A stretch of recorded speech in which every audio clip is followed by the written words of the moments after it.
It began how it often does.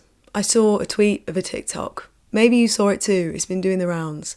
The TikTok said, me explaining to people that the first study where scientists actually tested the absorbency of period products using blood and not water was only published on Monday this week. And I wondered, is this really true? So I had a look at the paper in question, went down a research hole, and it turns out that things are a little bit more complicated than they may first appear. But that doesn't make them any better. Morning everyone, I'm Soph, these are my notes, and this is the story of the FDA's Tampon Task Force and their attachment to the blue goo. Stick around to find out what a syngina is and why it has the period product research world in a chokehold. Chapter 1.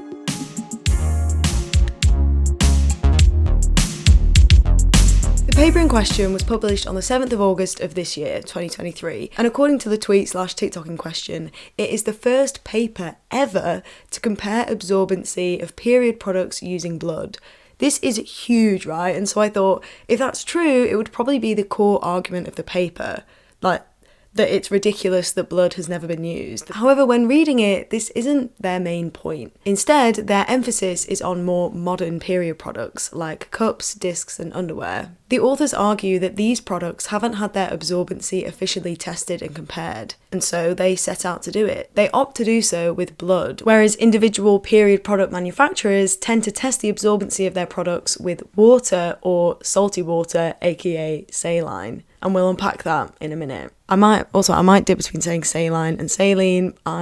My brain is constantly flip-flopping between the two. It's like ibuprofen and ibuprofen. Also, when I say blood, they're not using menstrual blood. They're using these things called packed red blood cells. I don't know which side I'll put it on there. This is blood meant for donation and is then expired, so it can no longer be used for blood transfusions. This is thicker than saline, but it still isn't the same as period blood, which will include other stuff, loads of extras like blood plasma, mucus, and other cells and tissues. You get more bang for your buck. Or you lose more bang for your buck, I guess. So it's not a direct comparison, but obviously these packed red blood cells are still better than using essentially water. Anyway, the fact this paper is highlighting newer period products specifically gives important context to certain sentences that are in it.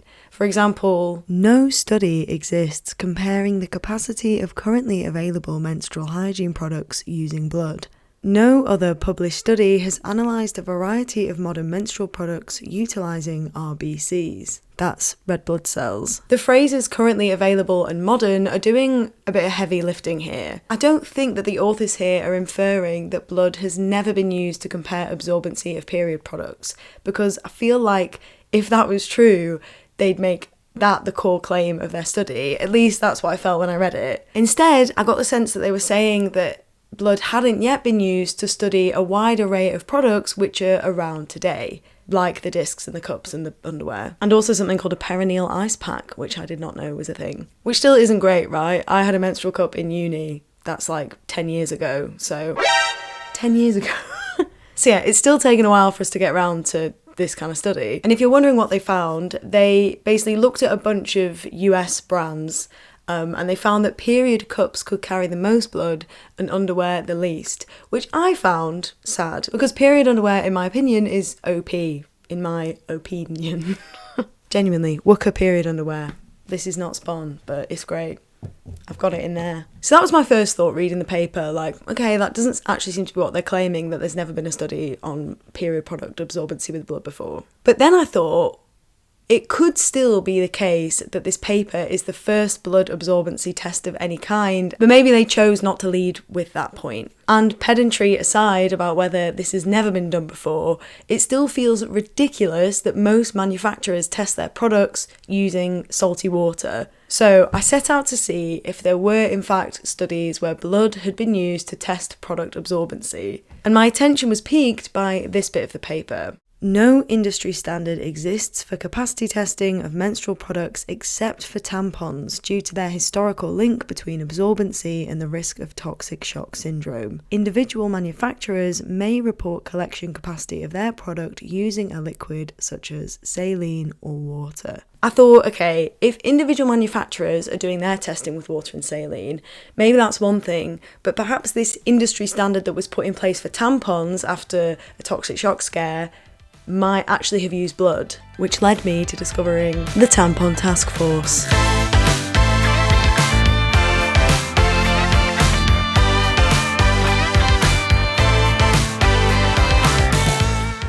It's the 1980s in the US, and cases of toxic shock syndrome were on the rise in people who were using tampons during their periods. So the FDA, via the American Society for Testing and Materials, set up the Tampon Task Force, a group who were in charge of, amongst other things, creating a standardised measurement for tampon absorbency. This would mean products could be cross-compared, so a super absorbent tampon meant the same thing whatever brand you bought. The task force was full of people from industry, aka people representing different tampon manufacturers. But there was also Dr. Nancy Ream, who was there as a researcher on behalf of the consumer. According to Ream, the researchers representing the manufacturers were all guys. And the way that industry blokes were currently testing their products was using something called the syngina. Science word, syngina. A syngina is a synthetic vagina that these guys love to work with. It can replicate body temperature, vaginal pressure and flow rates, and it doesn't speak back to you. You just pop a tampon in and pump through some blue dyed saline, or as the men called it, blue goo. I've linked a video below showing it in action, and actually that video doesn't use blue goo, so maybe times have changed. But when I found out that blue dyed saline specifically was the norm, and maybe still is the norm, it made all those period adverts that use like blue liquid make sense. I always thought that they used blue liquid because they didn't want to have things that look like blood, and maybe it is that, but it's also because that's literally what's used to test absorbency in the lab, so they can be like, look, it's really absorbent in the lab, now it's really absorbent on the advert. Anyway, just interesting point. Now, coming from a nursing background and with a PhD in reproductive physiology, Nancy Ream didn't have as much direct experience investigating absorbency of period products. And so seeing this standard procedure, she obviously argued that saline was nothing like blood and that something more similar to menstrual blood should be used. Now, she knew the idea of using period blood itself would be rejected by the industry scientists because of its presumed variability, right? Period blood varies not just across someone's period, but from person to person. And she could just picture that they were going to argue, well, if there's different viscosities, the syngina is going to need to be recalibrated between each experiment. So instead, as a little baby step away from saline, she offered a still simplified step, but one in the right direction. She said they should use outdated heparinized blood, which is blood that can no longer be used for transfusions, and that contains something called heparin, which is an anticoagulant that stops blood from clotting. This blood would be easily obtainable, uniform in consistency, and similar to period blood when it isn't all clotty. This heparinized blood isn't ideal because it isn't really like most menstrual blood because of its low viscosity, its low thickness, but again, it's better than dyed salty water. She pitched this idea to the industry lads and they refused to do experiments using it, saying it would clog the syngina. Not the precious syngina. So, Ream did it anyway, with her all-woman lab at the University of Michigan Children's Hospital. They used blood from the hospital's blood bank and also used saline to compare the results. Not only did the experiment work great, but it showed that using saline leads to an underestimation of how much tampons can actually absorb. AKA, tampons absorb more blood than saline. But despite proving that the method worked, it didn't translate into a change into how the industry did things. The task force became polarised, things got really messy, and they disbanded in 1985.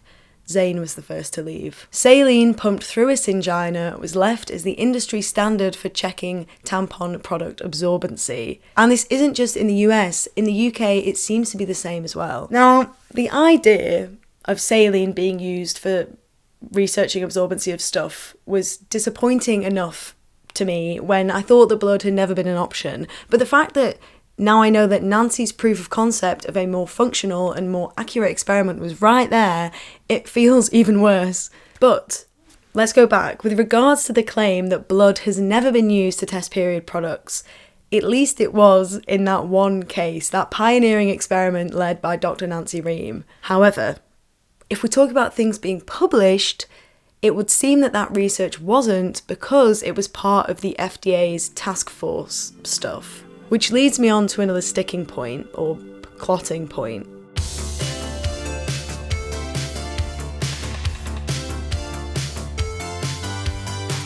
Research done by companies is often confidential, i.e. their findings aren't published. I'll talk about the problems with that in a minute, but despite the secrecy, there is some evidence that manufacturers sometimes consider moving away from using saline in order to produce better products. According to Ream, in 1999, Kimberly Clark, a tampon manufacturer, it sounds like a person or two people, but it's a manufacturer, filed a patent for inventing artificial period fluid. The recipe included defibrinated blood, aka blood that's been made unclotty, and egg white.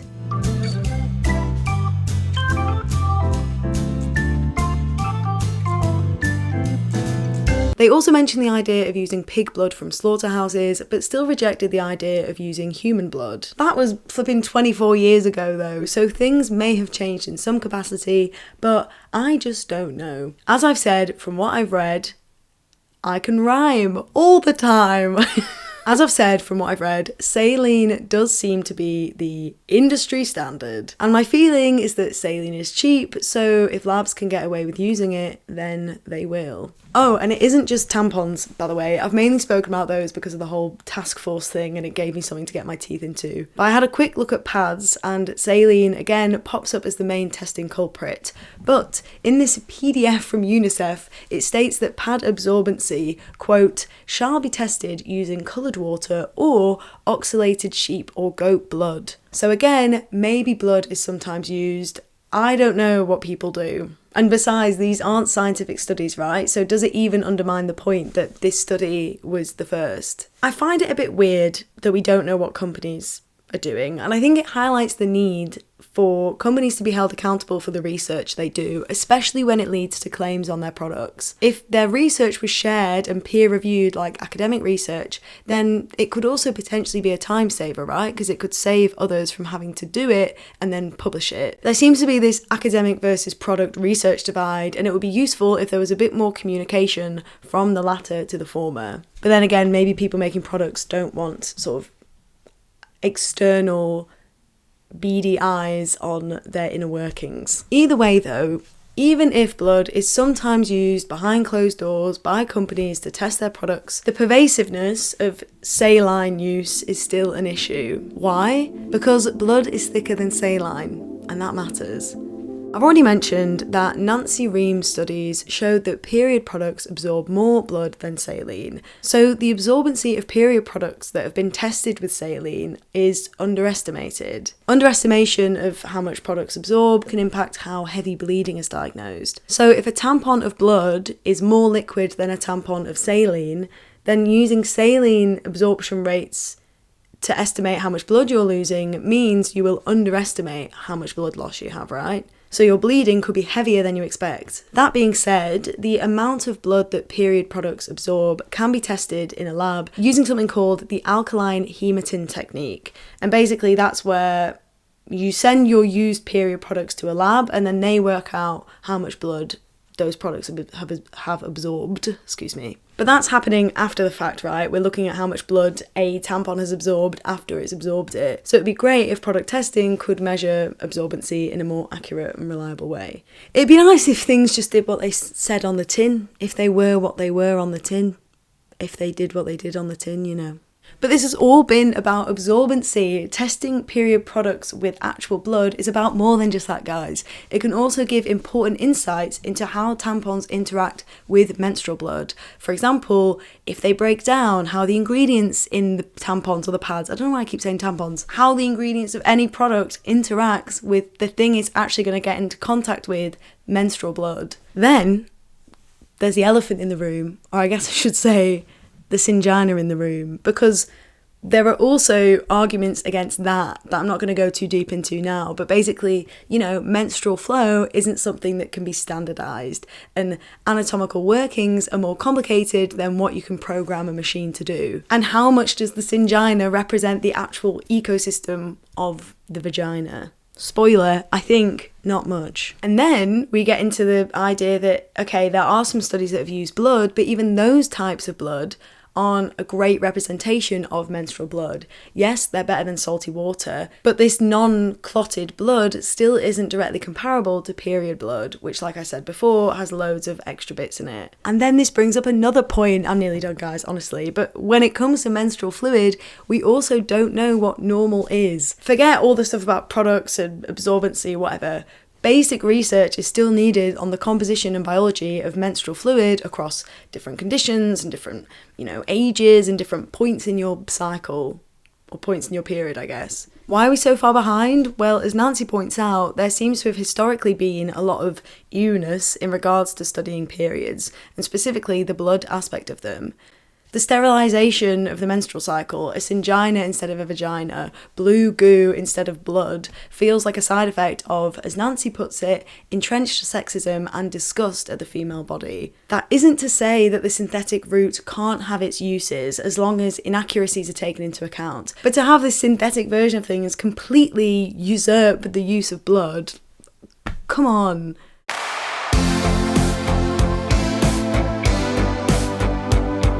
But let's go back to the original claim, the one I was originally trying to work out whether it was true or not. I've shown that blood has been used before in industry tests, but was this paper the first academically published piece that used blood to test the absorbency of period products? Honestly, I don't know.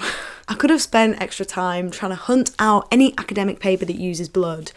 But then what? Would I have got on my high horse, corrected the TikToker and said, see, studies have been found done on blood? You can't say never. That really is not the point here. The point is that A, it's ridiculous that studies using blood seem to be so rare, but B, it's scandalous that the manufacturing world also barely use blood to test. They're making products that they're profiting on that we're putting inside our bodies or very intimately close to our bodies, and it feels like they're not even checking them properly. Who cares if it's been done once before or twice before if the norm, the standard, is something so far from the reality that people experience? It feels like the first step is using some blood-based models, and then we can take the next step into finding which blood-based models most accurately represent period blood. But right now, it feels like we're not even really taking that first step. Anywho, that is it for now though, everyone. Please do like this video if you like it, share it if you share it, subscribe it if you subscribe it, and comment with any thoughts. Here's some prompts for you. What the heck do you think of this whole debacle? How do you say saline or saline? And if you could be a part of any task force, what task force would you be a part of? Otherwise, all that's left to say is thank you so much for watching, have a lovely day, and remember to keep bleeding. Just keep bleeding. if it's healthy for you to do so. A huge thank you to my patrons for making my semi-professional YouTube career possible. I really appreciate it. You guys are the best. Special shout out to Dhruv and Puslius. Thanks, team. Not tons of outtakes for this one, Hello, it's me. So who knew? My hairdresser.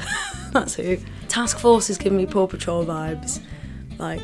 Different tampons, each with different jobs. I'm the fire brigade tampon. I'm the police tampon. I'm the therapist tampon. Is there a Paw Patrol therapist character? There should be, because mental health emergencies are a real thing too. The Tampon Task Force! Is that logically right? So just gloss over that, please.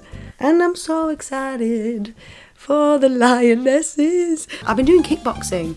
Jab, cross, end of video hand. End screen, it's the end screen.